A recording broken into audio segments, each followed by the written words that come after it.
Welcome, viewers and listeners, to the Level Set. I'm joined this morning by Dr. Charles Alexander, and we have a couple of topics that we want to delve into today that we think are pertinent. The first topic that we like to talk to, the points we like to talk to this morning, number one is the convergence of the use of marijuana and the subsequent development of schizophrenia. And not just the development of it, but also the exacerbation of the symptoms related to schizophrenia with the use of um, THC. The use of THC and the use of CBD are two totally different things.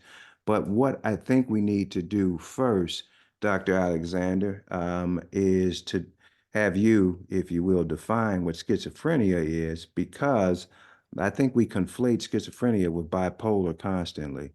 Um, Yes, we do. And um, and it's not entirely wrong. There is some, with regard to that particular point, there is some literature to suggest that like the mechanisms for both come from, I guess similar regions in the brain. But a lot of times people so they confuse schizophrenia with a couple of different things. So yes, there's some some conversation about bipolar, and I'll come back to that. But the other thing that has been historically um, more problematic for me is like people think it's like split personality, right. right? Personality And disorders, yeah, of course. yeah, and even so, like you can go back because Dr. King uses it in several speeches, and and it's not that schizophrenia is not a personality disorder, although there is a personality disorder called schizotypal, in which people have kind of bizarre, eccentric kind of behaviors, traits, thoughts, things of that nature. But schizophrenia is a thought disorder. And so with schizophrenia, people experience or can experience hallucinations um, and delusions. And the hallucinations are sensory experiences. So people can have visual hallucinations, auditory hallucinations, meaning they're hearing, olfactory hallucinations, meaning they're smelling things that other people aren't smelling, um, gustatory hallucinations, meaning taste. Um, and so, all of the sensory experiences can be impacted by the thought disorder. And then, so those are called positive symptoms. And then you have the negative symptoms of schizophrenia, which is just kind of like the flattening. So, flat affect, people can get into catatonic states, meaning like literally just frozen, um, um, lack of movement, kind of like just like a hard and flat depression. And so that's schizophrenia. And then there's a high genetic load in schizophrenia as well. Um, now, there is some overlap. Like I said, there's a body of knowledge that says that they may come from the same place when you mentioned the bipolar piece. And there is also a condition called schizoaffective. So I mentioned schizotypal, which is actually a personality disorder. And then schizoaffective, those are folks who probably are experiencing like the schizophrenia and bipolar in overlapping ways. And so I feel like people who experience the schizoaffective piece, um, they only have the psychosis, or they have the affective piece only during active psychotic events. And so when they have active psychotic events, they also have this overlapping um, this overlapping uh, bipolar type of phenomenon when they're kind of going back and forth, or they may have the ebbs and flows of mania and depression. Which I'm sorry, because I probably should have said that about bipolar to start with. So with bipolar, you have people who vacillate between depression and mania, and the mania is kind of like this excitation, pressure of speech, can't stop moving, all that kind of stuff. Now, you could also have bipolar with psychotic features. And in this case, it's just the opposite, really, of the schizoaffective piece. So with bipolar with psychotic features, you only have these psychotic features in the course of a bipolar episode. And that's one of the things to note about all of it, is that, schizophrenia is episodic, depression is episodic, bipolar is episodic, and that just means they come and go. And that's why it oftentimes is very difficult for people to kind of appreciate the struggle of a person who's living with one of these situations, because we oftentimes hear people say stuff like, he can handle it when he wants to, he can take care of it if he wants to, da da da da da. And what he can do, or what she can do when they want to, is be compliant. What they can't do is dictate the onset of an episode, and they can't dictate the length of an episode. It sounds as random as arthritis flare-ups. It's And probably a good analogy. Yeah. no one can control that, except, you can take your medicine after the knee flares up or the back pain flares up.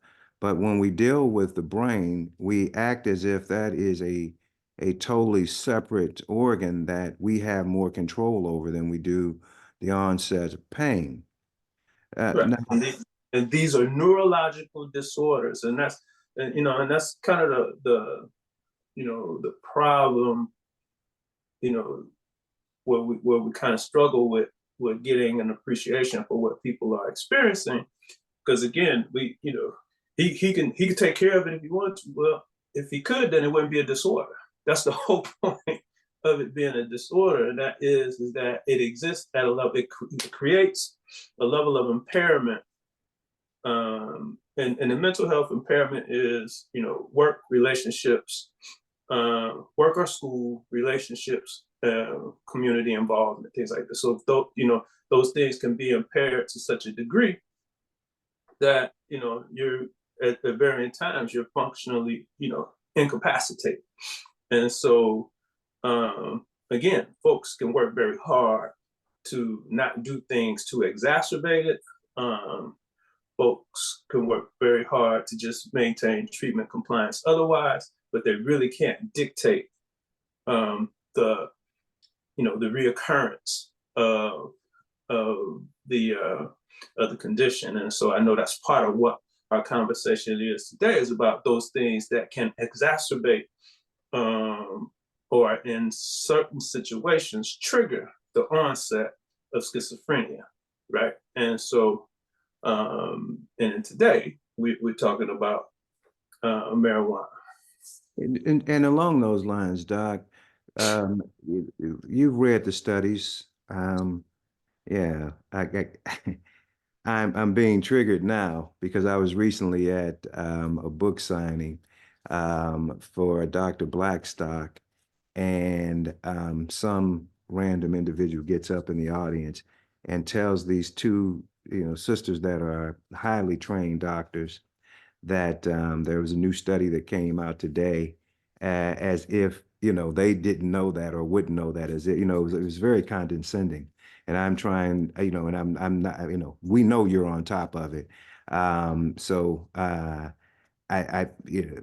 just want to submit, a question with respect to the fact that I've read some recent studies that suggest, number one, that THC, the level that are being consumed today, is triggering. But the data, of course, is not all inclusive.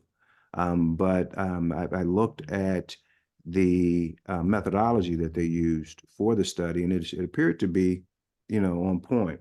Um, and the other thing, well, two things: the use of THC at, I believe it's 15 measurements, as opposed to what we grew up in our era, 7 measurements of THC in the dosages that are smoked. And in adolescence, it is particularly harmful. And so I just like to get your thoughts on those subjects. Yeah, and so uh kind of like the what was that Chevrolet is not your dad Chevy, you know. Right. Absolutely. Yeah, and that's what we're looking at in the world of marijuana these days, is that the potency at this point is, it's like literally off the charts in comparison to 30 years ago, 40 years ago. Um, these are, a variety of hybrid strains that are actually created, for the purpose of, greater potency, these designer drugs, so to speak. And so that in and of itself is a problem, right? So we're creating a, it's not a natural, it's no longer a natural product. And that's the other part of it, because that was always kind of a justification for folks to do it. This is natural, it's da da da da da, blah, blah, blah, blah. Plant. It's no longer that. This is a hybrid. This is a, I guess a synthesized, you know, compound at this point, a synthesized chemical compound or plant-based compound. And so that has resulted in a greater potency. And so when we start to talk about the impact of marijuana on the onset of schizophrenia, the data has given us, there's a continuum kind of based, what the data has given us. And so A, it's kind of dose dependent, and age dependent. So like the earlier you start and the more you consume, the greater your risk, right? And that's kind of period, right? So that's just period. The earlier you start your consumption, and the greater the frequency and the greater the potency of the product that you're consuming, the greater your risk of a psychotic episode. Right now, the thing about the active ingredient in marijuana, THC, when you're under the influence, you have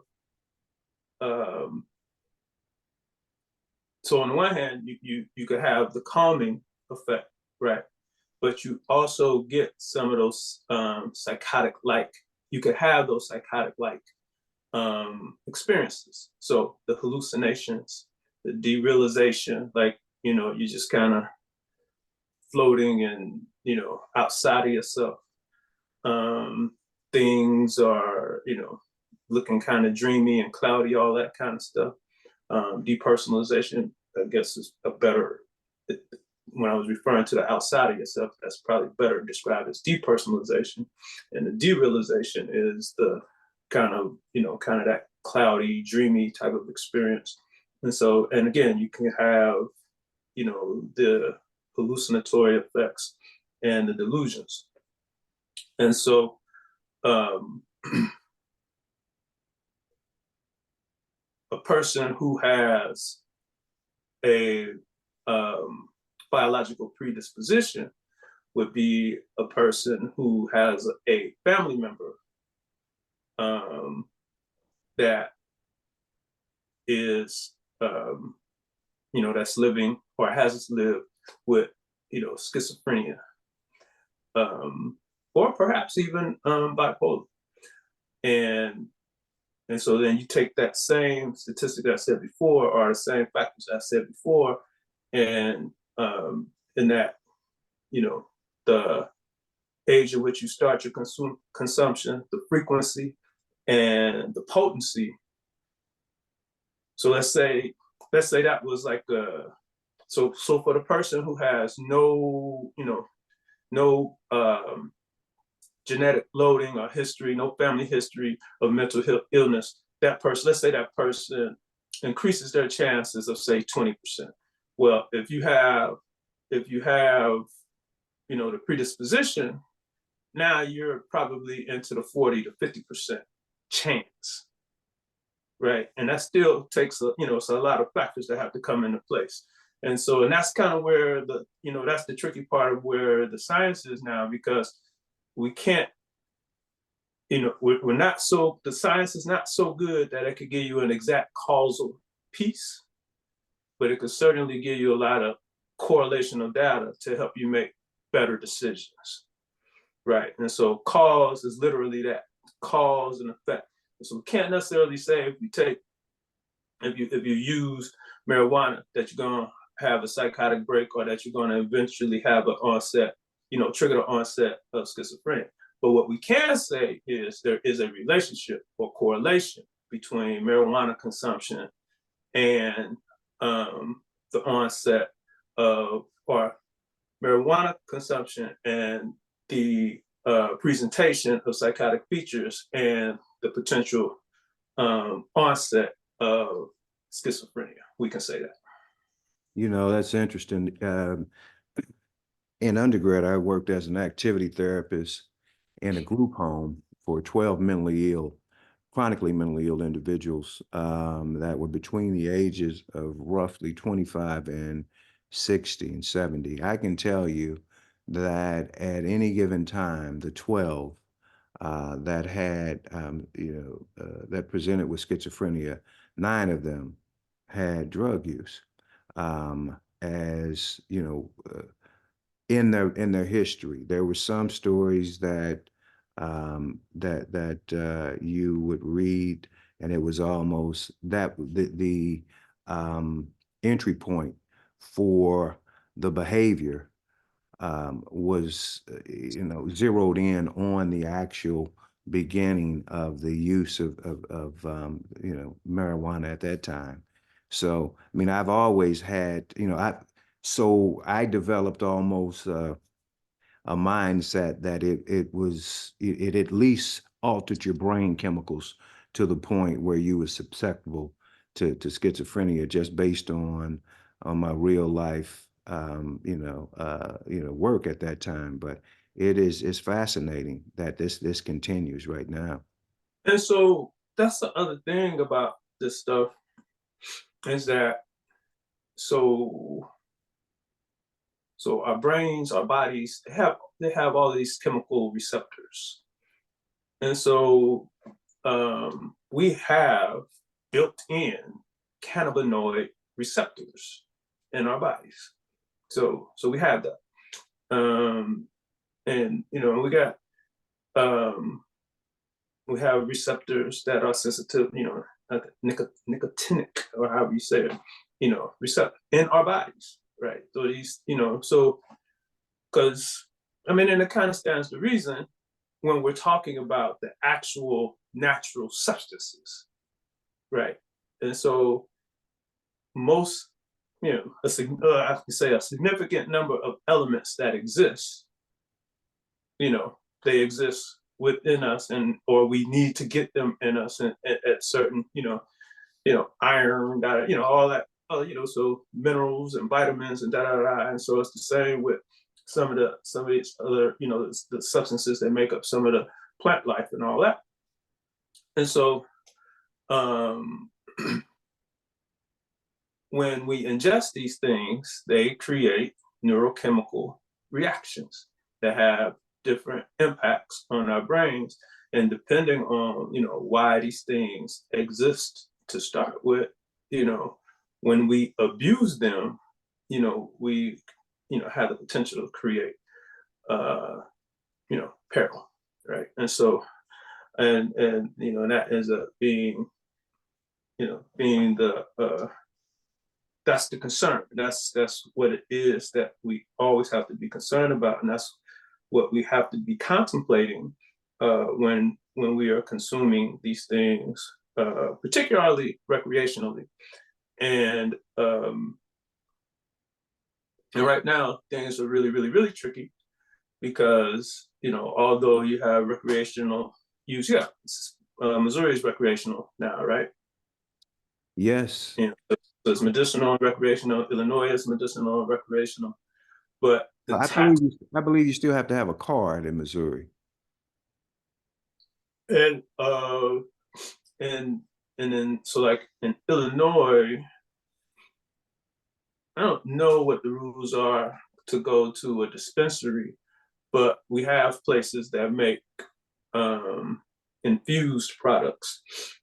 And anybody of age can go into a place that produces infused products and purchase. So like there's a place like right around the corner from my house, they make infused coffees, teas, and a range of edibles. And so anybody that's 21 years of age can go there and purchase. Now there's a dispensary that's a little further. It's in Homewood also, but it's a little further from the house. I don't know really the rules about going in there. I think you have to have some. I don't know what you gotta have, but yeah, but it's necessarily a little more strict.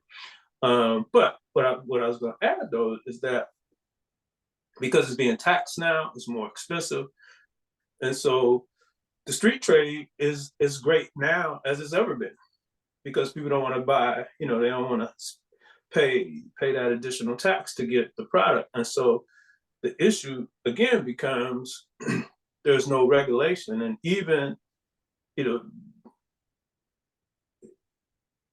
even if you're purchasing from a dispensary, you know dosages with marijuana is still tricky, right? So under the best circumstances, it's tricky, right? And so the thing with utilizing the dispensary, I'd imagine that you could be, you're more certain that there's better controls over harmful additives in the product as opposed to purchasing off the street, right? So like generally when I talk to parents, parents come to me and my son or daughter is experimenting with weed and da da da da. I'm usually less concerned that the child, that this teenager is engaging at all than I am about where they're getting it from, right? Because they can't get it from the dispensary. So in theory, they're getting it from the street. And if they're getting it from somebody who is getting it from the dispensary, what is the nature of the relationship with that person? And what does that young person have to do in order to get, an adult to comp for them? Right. And so as a child, so it becomes a child safety thing for me. But in the realm of what we see in adolescence, and that's just typically what, as you get older, you start to have this experimentation with drugs and alcohol. And not that I'm minimizing how we started off the conversation, but there's an amount of this that I kind of expect to see. Right. So I expect young folks to experiment with weed. I expect young folks to experiment with alcohol. And those,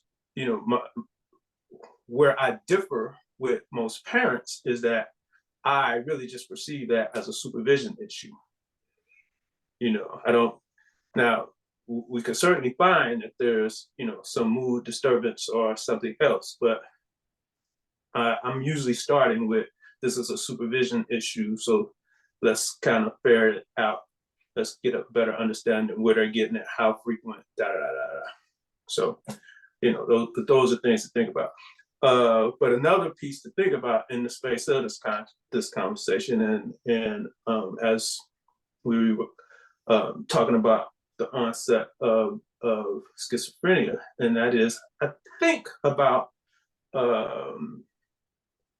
I think about 75% of um, of mental health maladies have their onset in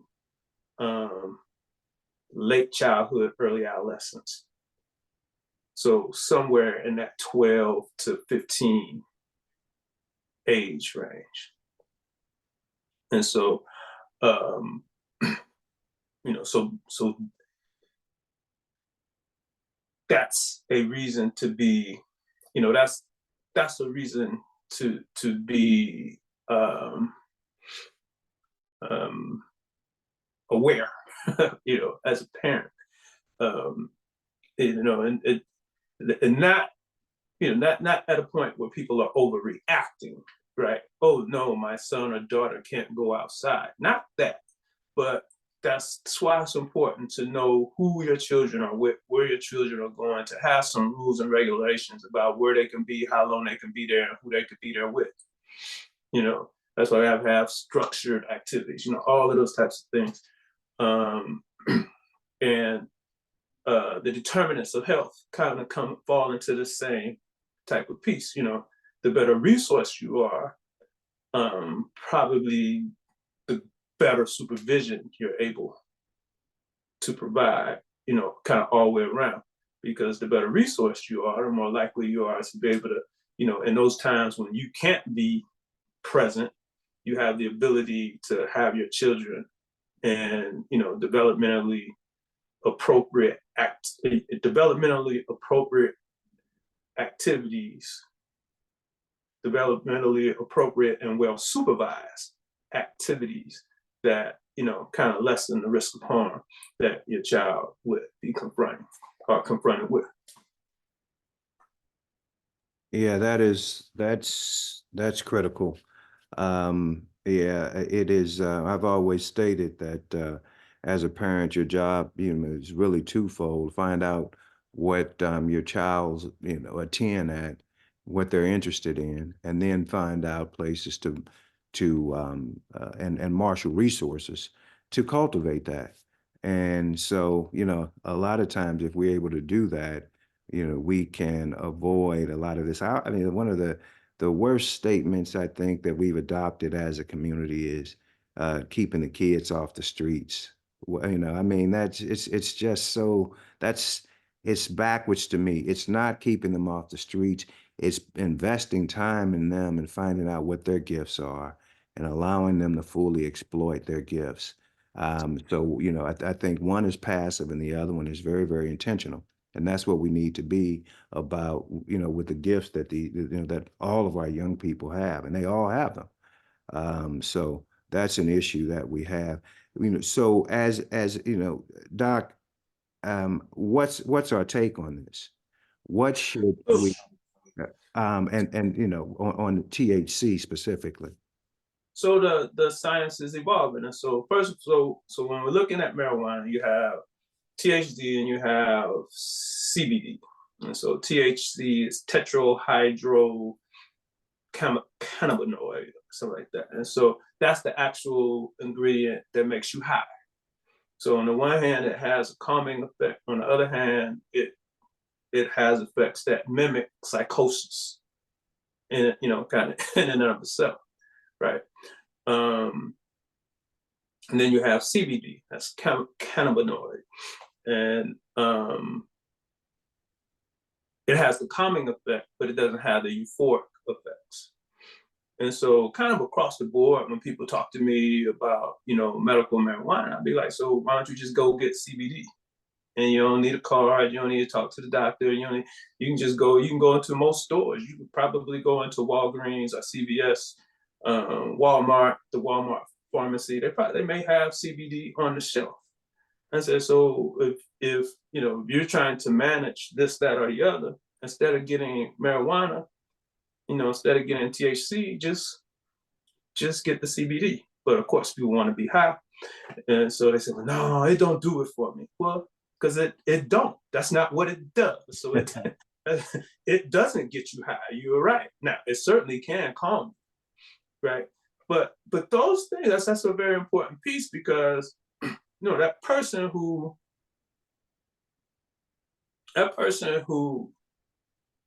is in pursuit of the THC because of that euphoria, I tend to think that person is an escapist. I don't think the person is addicted necessarily. I do think that person is an escapist. And so, because again, if you're trying to take the edge off, CBD will get you there, right? And so, and so, even when we look at the treatment of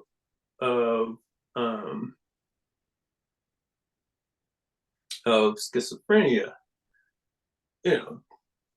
the studies are still mixed, but in the main, people who are using, treatment protocols and regimens that have, 30 days of CBD, decrease psychotic symptoms, 30 days, 20 days of CBD with antipsychotics, decrease psychosis, right? THC, usually no change, or, studies with smaller sample sizes have shown some efficacy using THC, but even then, it's about the kind of like the potency and the dosage, right? So you're not going to have good results typically with high potency, THC, trying to manage, whether you're trying to manage schizophrenia, or whether you're trying to manage mania, or whether you're trying to manage anxiety, because it creates the euphoric. I mean, that's what THC does. It creates that euphoric sensation. And so you literally going to be, in your mind all over the place. You certainly might be chill, because that's what it does. That's the other property. It chills you down. It brings you down. It's about the relaxation. But THC has that euphoric thing that has you kind of floating around, and kind of opens up your sensory piece. So now you're hearing, smelling, tasting, and seeing all kind of things. And seeing pink elephants and all of that kind of stuff. Wow. Well, that's a fascinating conversation, and that's one I'm sure that you will continue to keep us updated on. And it's just one that can't be underscored enough, because if we are exacerbating already troubled situations, we've got to be very mindful, and particularly we've got to be jealously protective of our young folks. Yeah, and you have, like, so it's a couple of public service announcements that I've seen, and it's also stuff I hear from parents, they'll and this gets again to this piece about the composition of marijuana these days, So, well, I didn't want to say nothing because I used to smoke, or when the parent does try to kind of take the stance with the child about their concerns about marijuana consumption, and the child be like, "Well, you used to do it," but again, it's a different product. Period. We haven't always, now we've had craft marijuana for a long time, but we haven't always had craft marijuana. Mhm. And so even with that, again, the potency now is greater than 20 years ago. Hmm. Is greater than 30 years ago. That's just the facts. And so with that, we have to be mindful. And You know, and for me, the thing is, like, so like when, so like the interesting thing, let me back up for a second. So the interesting thing is the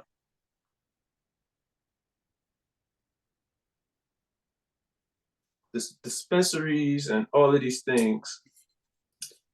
So they use their strategy to get it passed. I'm sure I don't know if they used it here, but they used it in Illinois. So the thing in Illinois was this was going to be tied to, like, social justice reparations type of piece, right? And so, so allegedly, if you have some history with, you family member, ended up with, some trouble with the law, you was in the justice system, the correctional system because of, some trumped up, uh, well, just the war on drugs period, whether it's trumped up charges or whatever, then you were supposed to get, kind of a through line for licensure, right? But I mean, the number to get in and of itself was prohibitive, right? And so we still have probably less than 5, Black folks in the state of Illinois who can grow, right? Um, Now we got Black folks working a lot of places in the industry, but they fronts. They're employees of some white entity, right? Because marijuana is now cotton, right? It's the cash crop, right? And so we got literally plantations and corporate entities that are into the game. And That's a show topic. Marijuana yeah, is now cotton. That yeah, let's put a pin in that one. put a pin in that. Go Yep. And ahead, Doc. so, so you have it available, and it's bothersome to me that we don't um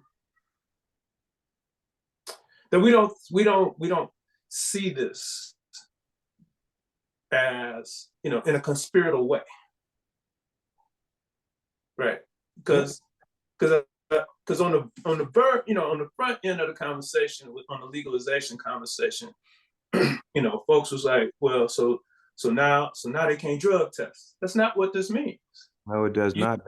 you still can't be high going to work. No, it does And not. so we have people who because they want to smoke and now they can smoke legally, who are literally smoking themselves out of, whatever relative means of upward mobility might be available to them. In addition to, so that's just one of the pieces. The other piece is the risks that we started with to start, is that, this heightened consumption puts you at risk because the stuff ultimately isn't good for you. Now, so then you got folks who vape. That's something else to get to. And so we got probably a little better data on, like the impact of vaping.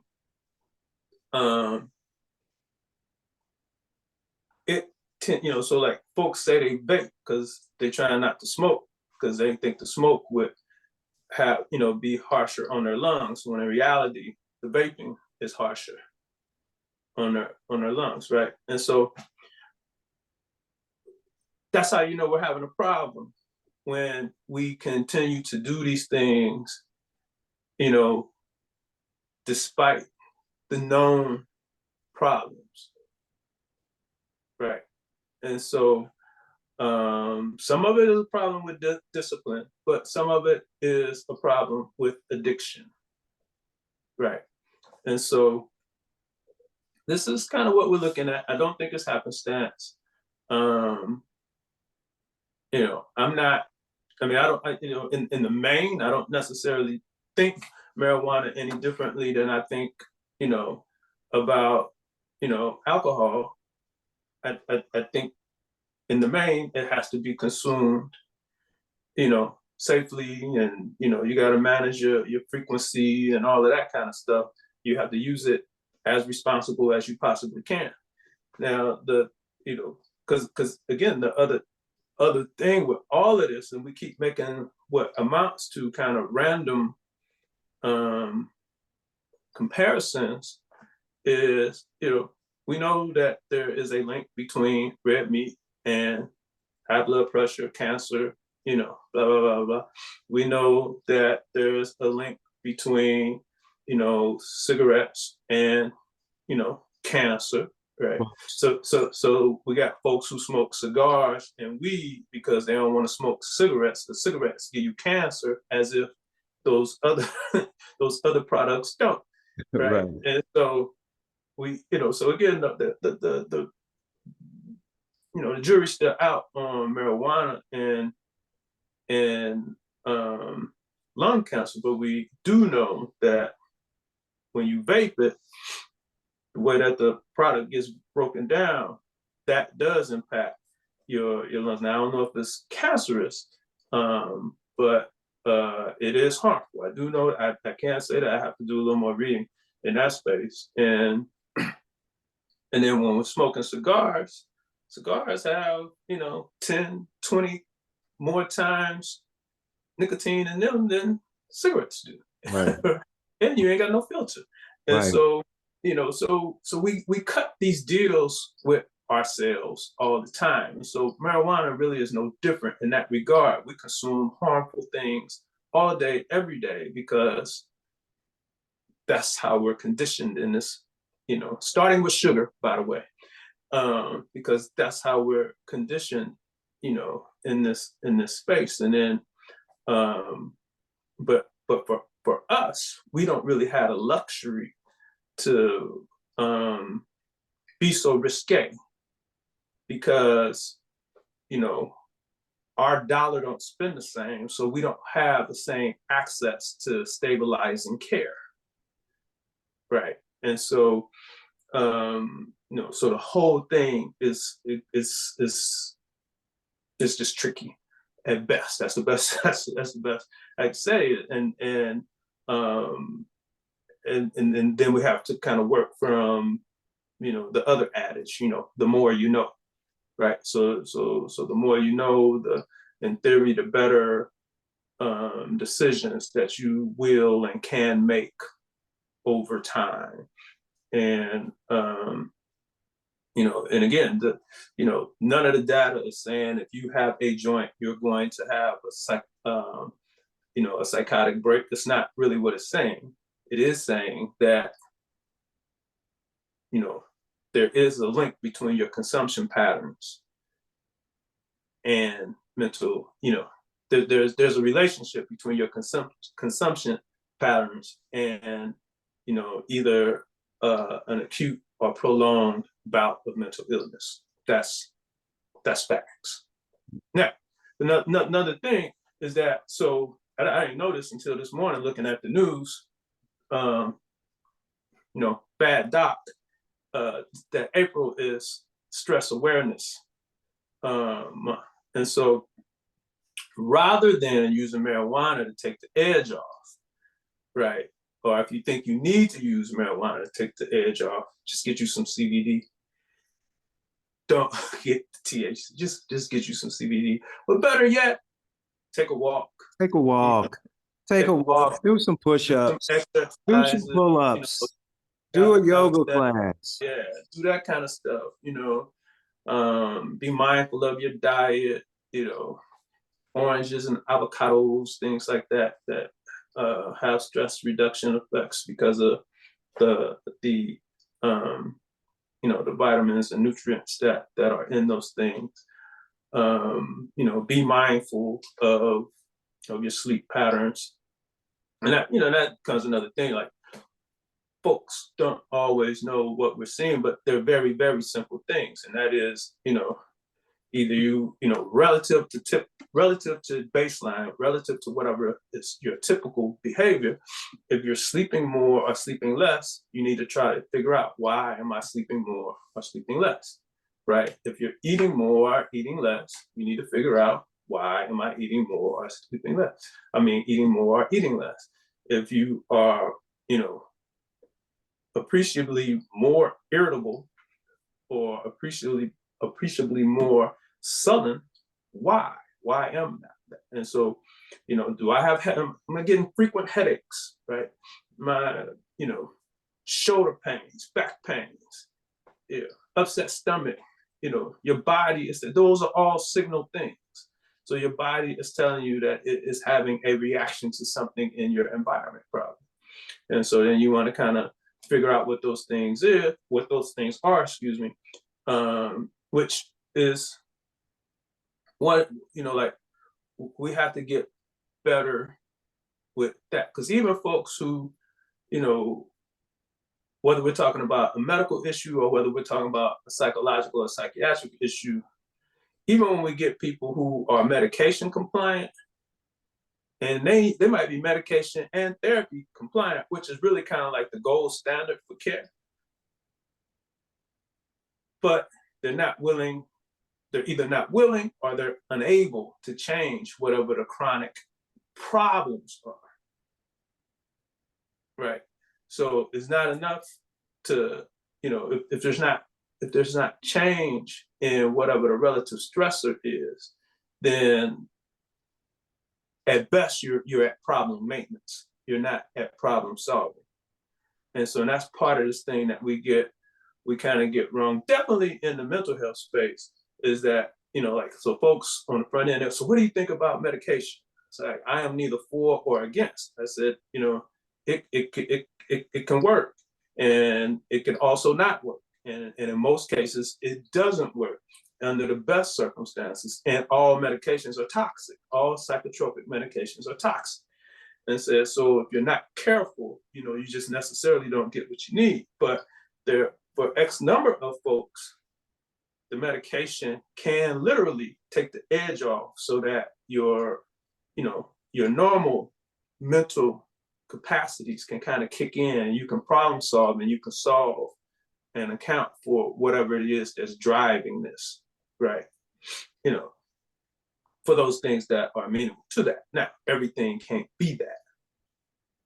That so at this point, I think I'm probably really more referring to like the person living with depression, or the person, trying to manage anxiety or something like that.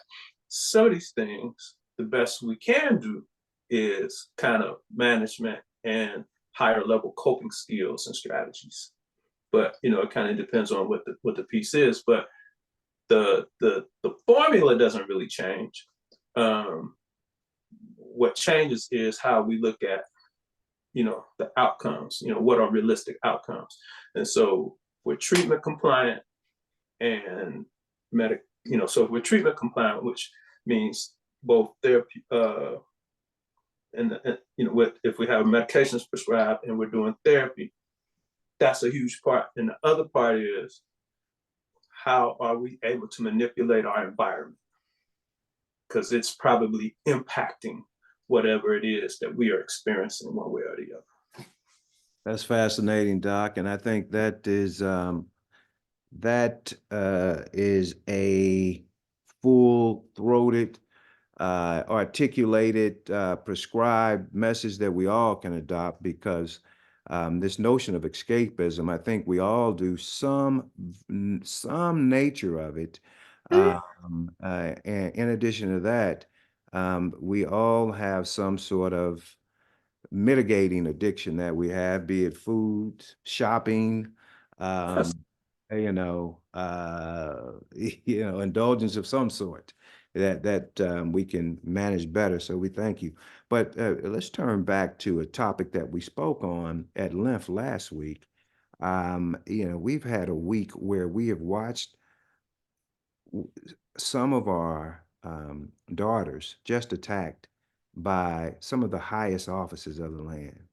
Simply, and we still don't have a reason why. And I'm referring to the situation at LSU, where the governor injected himself, the Louisiana governor injected himself into criticizing the team that represents his state, with dignity, honor, and professionalism.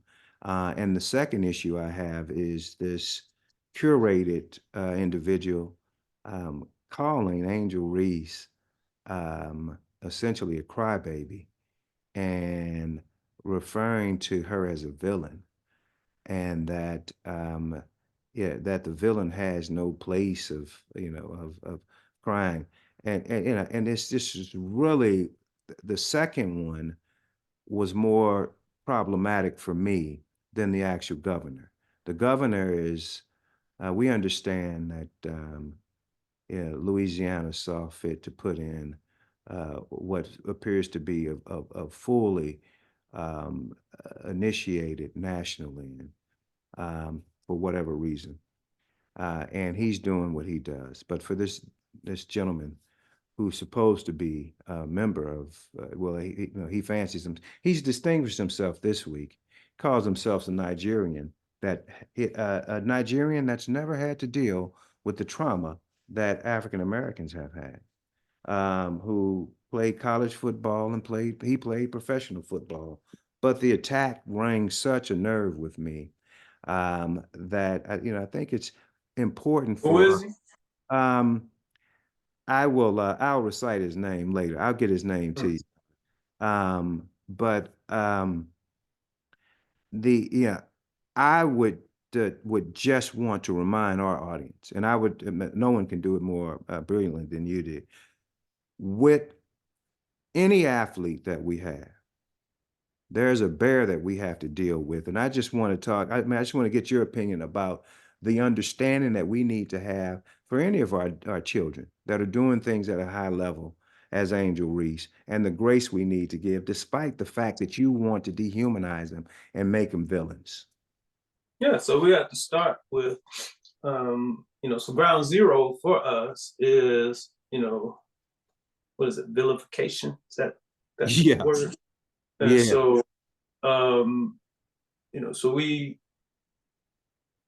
live in a system, that's kind of predicated, literally predicated on, you know, on our demise, right? And so exploitation is always in order. Um, our talents, our resources are you know we're valued in a material sense. We're not valued from a humanistic perspective, and we have to understand that. And again, when we're dealing with sports in general and the NCAA in particular, um, we find ourselves in this space where we have to be mindful of of our labor, right? Now, certainly there are folks who don't look like us who hate everything about Angel Reese, right? Um, but at the end of the day, Angel Reese she's a young lady, right? And she's still maturing. Does she always get it right? No, but she ain't no ill-spirited person, Nope. right? And and we really only, so like the thing is, so one of the subtle things that they try to get you with Angel Reese, they'll have you believe that Caitlin Clark is doing all of this for the love of the game. She get NIL money too. And so, but that ain't never preference. You know what I'm saying? That's never the preference piece. And so they create this thing that somehow or another her pursuit of the game is more pure, and that she's more of a sport and all that kind of stuff. And she's not. It just looks different, and and the commentary around it is different. And Absolutely. so we have to be thoughtful about that, and um, we have to be thoughtful about how we consume the product, because not that we want to necessarily avoid it, but that it's dose dependent, just like we was talking about with that weed. It's like, so, you gotta figure out how you get the requisite content that allows you to enjoy the game. Like, I don't really need commentary for anything that I watch, right? So if now, I probably, over the course of the year, I certainly watch more women's basketball than I do men's basketball in NCAA. Like, I don't watch any men's basketball, NCAA basketball during the year. I don't watch until this time of year, and I don't watch the field of 64. I don't really start watching until we get to the Sweet 16, because I only want to see good basketball. And so, but that's how I do the NBA too. Like, I don't watch the Washington Wizards. I don't care who they play. They really, Why, they can't play why are you nobody. gonna be? Well, Brad is gone now, but Yeah, until Brad was yeah, traded, I watched every single Wizards game. yeah. But you had an interest in Brad, right? And so Right. I can see that. But like, I don't watch bad basketball, right? Um, I live in Chicago. I don't watch the Bears. That's bad. That's bad football, right? So I watch the Packers. I'm a Packer fan. You don't let that Um, get in your system. Huh? You don't want any of that ignorance to get into no, your I system. don't. I don't. I don't do. And so, but when you sound like, kind of blend the topics a bit, this stuff gets it. The impact on us can be so great because of the month of our consumption. Right. Sports is a bastion for racism, Right. and we're all in on sports.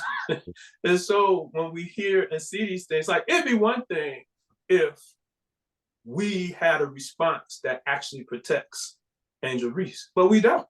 Mm. And, No. and not only that, we're gonna watch today.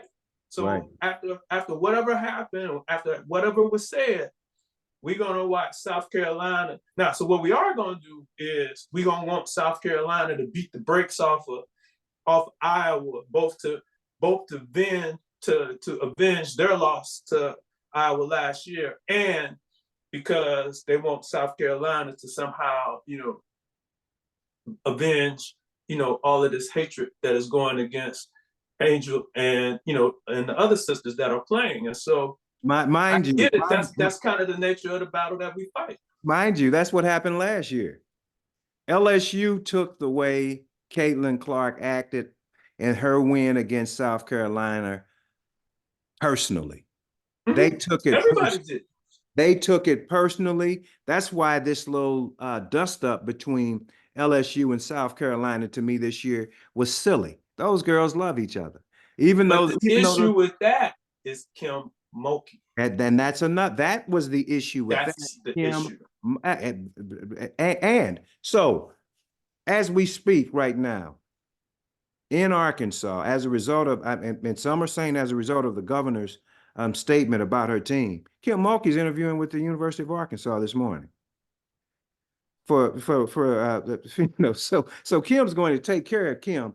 But let me go back, Doc, and identify Emmanuel Ocho. And here are some of the statements that Now, he's what does he do? I don't even know who he is. man, he's an analyst that he's a very highly curated analyst that ESPN pulls out when they want cover. Yeah. Uh, See, like, I don't he played I don't do any commentary on ESPN. I me only watch EMT. I only watch ESPN for live sports. I don't watch any of it. I don't like any of those people. I don't care who they are. I don't listen to none of them. and that's a good product. But once again, I am, I'll be the first to admit that's part of my escapism. Mm-hmm. Listening to, No, I get it. And my and point is yeah, the same so thing. so It's that's an dose issue. dependent.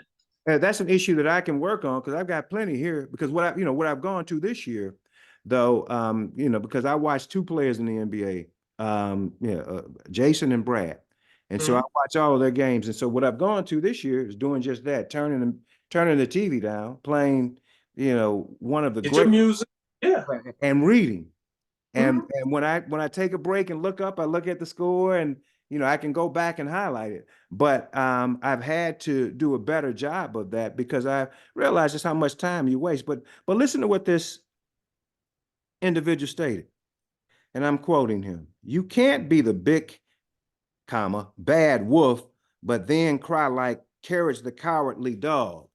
He said, referencing to the to Morris Cartoon Network character. If you want to act grown, which she has, if you want to get paid like you're grown, which you are, if you want to talk to grown folks like you're grown, which you did, then post game, when you take an L, you've just got to take it on the chin, he said. And I mean, that is the most just the most unathletic thing that you could possibly say. I mean, because as an athlete, when you take this is her last college game.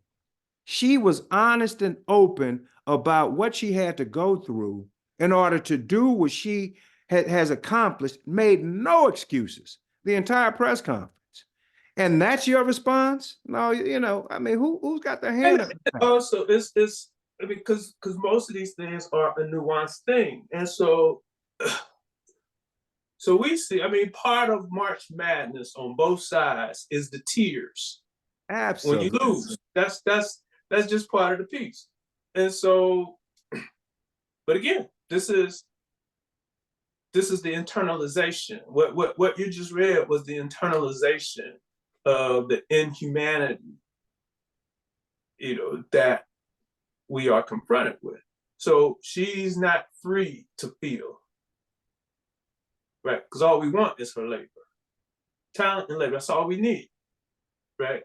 And so to think or to present his thoughts free of the constant media criticism that she's received since she came on the public, scene, that's ridiculous, right? To say the least. And but we know she's killing the game, and they don't like that she's killing the game. And even in the loss, what she had 13 and 20, something like that. 17 and 20, and she was injured. And she wasn't playing healthy. No, she was. So she showed up and showed out, right? They lost. Oh, girl put up 40. Okay, they lost. She won. She still balled out. She still, led her team. I didn't see that game, so I don't even know. I just knew that she got hurt. I knew her final stats, and I knew she got hurt. I don't know. I didn't know. She got hurt early and came back and battled through and continued to deliver. All of that is good. Shows good sport, right? And competitiveness and leadership and drive. But we can't recognize that. Right. No. Okay. All we can say is, well, last year she was da da da da da da. But no. And that was it's but again, if you look at it, so earlier, so about 2 weeks ago, the conversation was, I guess probably coming out of the SEC, then the conversation was LSU, South Carolina, right? And right. And okay, yeah, I guess like when the center or forward or whatever the young lady for South Carolina plays, when she shoved the girl or whatever, and then we go through this whole thing, like nobody was. I don't recall there being an uproar about Angel Reese's response to, when Angel Reese said, we ain't scared of South Carolina. Right. Right. So nobody had a problem with that. Now, that was game, that was sport. Nobody had a problem with that. But when that thing is facing Iowa or white folks more generally, then it's an issue. And so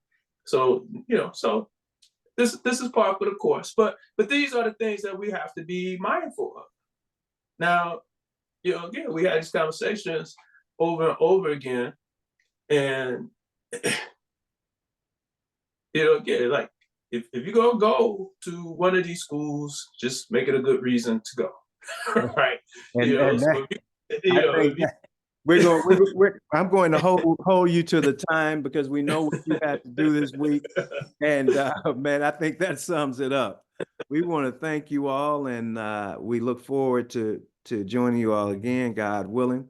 Thank you, Doc, for taking time this week. I know you've got a lot on your schedule, and so we are going to get out of here a little more time sensitive than we do, and we normally do. But we look forward to seeing you all again soon. see you next week. Thank you, brother. Thank you, bro.